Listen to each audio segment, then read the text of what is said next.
आप सभी को रैंका ट्यूटोरियल में स्वागत है। पिछली क्लासेस में हम लोगों ने फंडामेंटल कॉन्सेप्ट को समझे थे कॉम्प्लेक्स नंबर्स में और उसके कुछ डिफिनेशंस पार्ट्स को भी प्रिपेयर किए थे।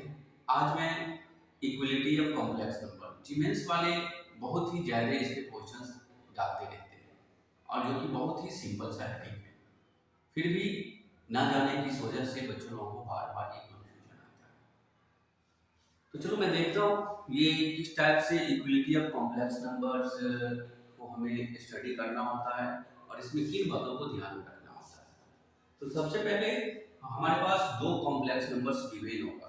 सपोज करो एक Z1 है जिसमें A1 plus alpha B1 given है, एक Z1 है जिसमें हमारे पास A1 और B1 क्या कहते हैं इस टाइप से A1 plus alpha B1 complex numbers given. दूसरा complex number A2 plus alpha B2 given, मतलब दो कॉम्प्लेक्स नंबर्स हमारे पास ऑलरेडी गिवन होगा और वो एक इक्वेशंस के फॉर्म में है।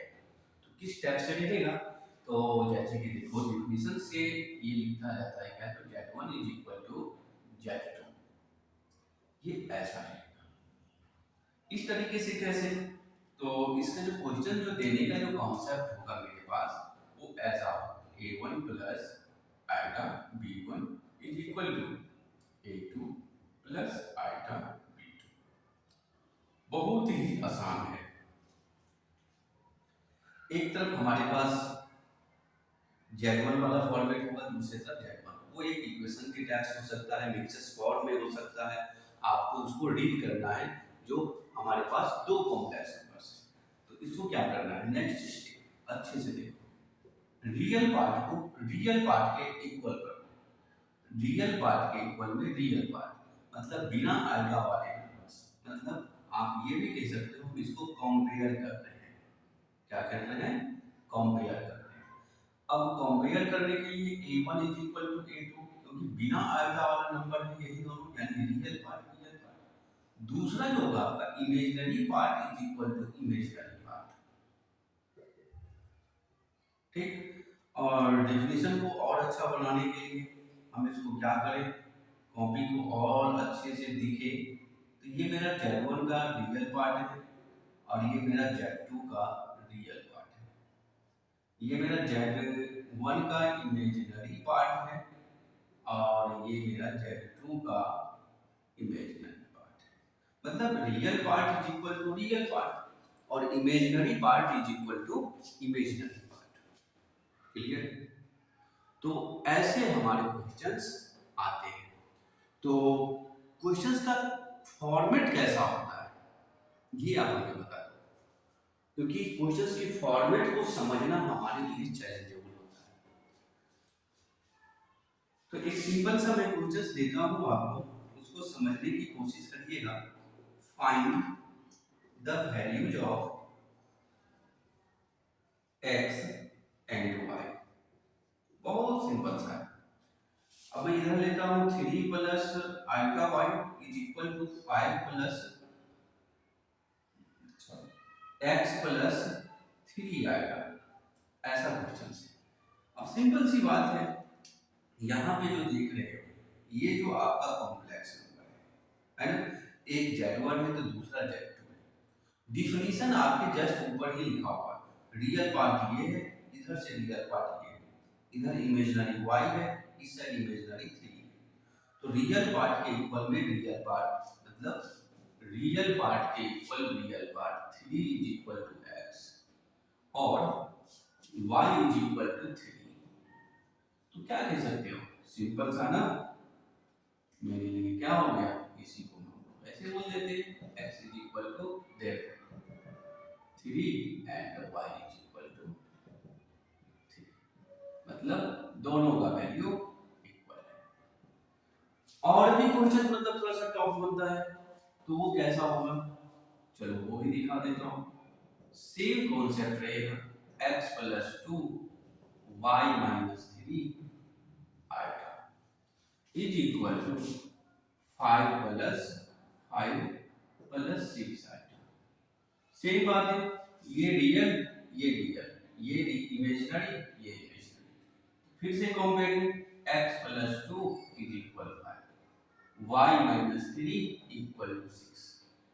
साइड लेके जाओगे, 5 minus 2, x is equal to 3, y is equal to 6 plus 3, इधर से आपका 9, इधर से 3, फाइनलाइज क्या कर दोगे, x इज इक्वल 3 एंड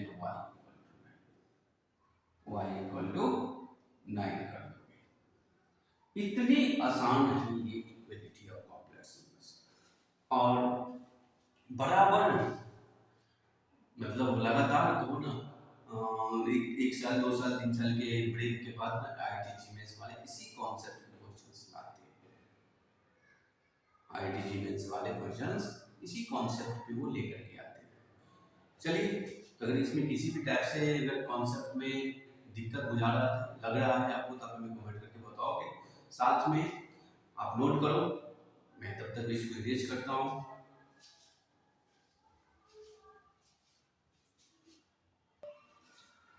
चलिए, इक्वलिटी ऑफ कॉम्प्लेक्स नंबर्स के बाद हम लोग सर्च करते हैं बहुत ज्यादा, मतलब थोड़ा समझने की कोशिश कर रहे हैं। ये जो मैंने हेडिंग बनाया हो, प्योरली रीयल एंड इमेजिनरी, मतलब आप क्वेश्चन सेट ओपन जैसे ही करते हो, जीमेंस वाला क्वेश्चन सेट आप जैसे ही ओपन करते हो, तो उसमें आपको बहुत ज्यादा प्योरली पार्ट्स, इमेजिनरी पार्ट्स वगैरह वगैरह, मतलब इस टाइप के क्वेश्चन सब आपको देखने के लिए मिल जाएगा। और ये सब हेडिंग इतना ईजी है, ये फ्री में आप ना पढ़ लेते हैं, फिर भी हम लोग क्वेश्चंस को गलत कर बैठते हैं। अभी एक बात बताओ, अब ये कॉम्प्लेक्स नंबर्स की हेडिंग है, तो एक कॉम्प्लेक्स नंबर्स होगा मेरे पास, सपोज करिए ऐसा नंबर होगा मेरे पास, बी कॉम्प्लेक्स नंबर, ये कोई कॉम्प्लेक्स नंबर होगा? बिल्कुल राइट है। अब अगर मैं आपको ये बताऊं ये प्योरली रियल है, आप क्या सोचोगे? प्योरली रियल है तो क्या सोचोगे? अरे आप सीधे मुद्दे की बात करो ना। प्योरली रियल का मतलब ये कि उसमें इमेजिनरी पार्ट नहीं है। क्या नहीं है? इमेजिनरी पार्ट नहीं है। अगर आप प्योरली रियल सोचते हो, प्योरली रियल कॉम्प्लेक्स नंबर सोचते हो, तो इसका मतलब उस वाले पार्ट में कौन सा पार्ट नहीं है? इमेजिनरी पार्ट नहीं है, यानी जीरो। अगर इमेजिनरी पार्ट को आप जीरो कर देते हो तो दैट इज प्योरली रियल कहलाएगा। कॉन्फर्म? ये हो गया आपका स्टेप 1। और स्टेप 2 क्या कहता है? Purely imaginary complex number. इसमें सोच के बताओ, अगर मैं इसमें सोचने की बात करूं तो इसका मतलब इसमें जो होगा मेरा रियल पार्ट जो होगा वो जीरो हो जाना चाहिए। बहुत आसान है। Is purely imaginary. सर इसके क्वेश्चंस कैसे आते हैं? ये तो समझ में आ गया, अगर रियल पूछ रहा है तो मैं, अगर प्योरली रियल पूछ रहा है तो मैं इमेजिनरी को जीरो कर दूंगा, अगर इमेजिनरी पूछ रहा है तो मैं रियल को जीरो कर दूंगा। ये तो सिंपल सा है, क्योंकि हमें उल्टा सोचना है और उल्टे तरीके से क्वेश्चंस को सॉल्व करना है। आप देखोगे क्वेश्चंस मैंने जीमेंस और एडवांस के क्वेश्चंस को मैंने बना करके दिया हूं, उसमें भी इसी कॉन्सेप्ट के क्वेश्चंस आया है। तो मेरा कहना है ये हेडिंग बहुत ही पॉपुलर है। आप जीमेंस एडवांस की तैयारी कर रहे हो, मन में रखे हो, तो इस वाली हेडिंग को जरूर देखो और उस पर थिंकिंग करो, विचार करो, और जितनी ज्यादा से ज्यादा क्वेश्चंस होते हैं उसको प्रैक्टिस करो। इससे क्वेश्चंस बार बार आते हैं। तो चलिए अब यहाँ से क्वेश्चंस कैसे आते हैं। सपोज करिए हमने आपको बोल दिया क्या, इफ जेड बराबर cos theta plus alpha sine theta दे दिया, तो then if z is equal to cos theta plus alpha sin theta, then find the value of theta where z is purely real। अरे इतना आसान questions, अरे छोटू पूछा हुआ क्वेश्चन है, ऐसा नहीं है जो वैसे ही क्वेश्चंस मैंने लिख दिया हूं। अब आपके पास z जो है ना cos theta plus alpha sin theta, अब प्योरली रियल कह रहा है तो कंडीशन क्या होना चाहिए, इमेजिनरी पार्ट को हटा देंगे, इमेजिनरी पार्ट को जीरो कर देंगे, इमेजिनरी पार्ट को जीरो कर दिया। तो अब ये बताओगे साइन कितना डिग्री का वैल्यू जीरो, तो साइन का साइन 0 डिग्री। अब ये बताओ थोड़ा सा ट्रिग्नोमेट्रिक आप भी जानते हो, तो ये भी ऑप्शन हो सकता है थीटा का जो जनरल फॉर्म में होता है ना वो n पाई, इन दोनों में से कोई एक आंसर आपके लिए हो सकता है। वो ये आंसर तभी होगा जब वो जनरल फॉर्म में कहा जा रहा है, क्वाड्रेंट को इम्पोर्टेंसी दिया जा रहा है। अगर क्वाड्रेंट की कोई इम्पोर्टेंसी नहीं है तब तो आपका जीरो।